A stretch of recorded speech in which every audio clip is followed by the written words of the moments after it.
যুদ্ধবিধ্বস্ত গাজায় খাবার বলতে এই স্যুপ, তাও মিলছে দীর্ঘ অপেক্ষার পর। ঘন্টার পর ঘন্টা অপেক্ষার পর এই স্যুপ মিলেছে। আর সবার মতো আমাদেরও খাবার নেই, পানি নেই।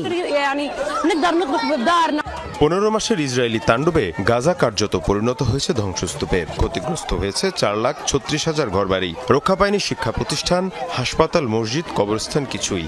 উপত্যকা জুড়ে জমা হয়েছে 4 কোটি টন ধ্বংসস্তূপের, যা পুরোপুরি অপসারণে লেগে যাবে 1 দশকেরও বেশি সময়। উপত্যকায় নেই খাবার, পানি কিংবা ওষুধের ব্যবস্থা। বিলীন হয়ে গেছে ড্রেনেজ সিস্টেম। বেঁচে থাকার জন্য গাজায় আর কোনো নাগরিক সুবিধাই অবশিষ্ট নেই। এ অবস্থায় নতুন ঘোষণা এলো ফিলিস্তিনি কর্তৃপক্ষের তরফ থেকে। প্রেসিডেন্ট মাহমুদ আব্বাসের কার্যালয় থেকে বিবৃতিতে বলা হয়, গাজার দায়িত্ব নিতে প্রস্তুত আছে ফিলিস্তিন কর্তৃপক্ষ। গাজা উপত্যকার পূর্ণ দায়িত্ব নিতে প্রস্তুত আছে ফিলিস্তিন কর্তৃপক্ষ।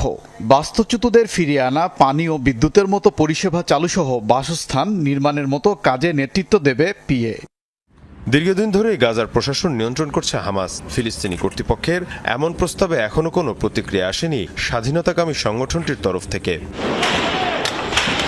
এদিকে দীর্ঘ বিবাদের পর অবশেষে নিজেদের মধ্যে সংঘাত বন্ধে সম্মত হয়েছে পিএ এবং জেনিন ব্রিগেড। এই ইস্যুতে সমঝোতা চুক্তি করেছে দুপক্ষই। মীর মুশফিকা হাসান, যমুনা নিউজ।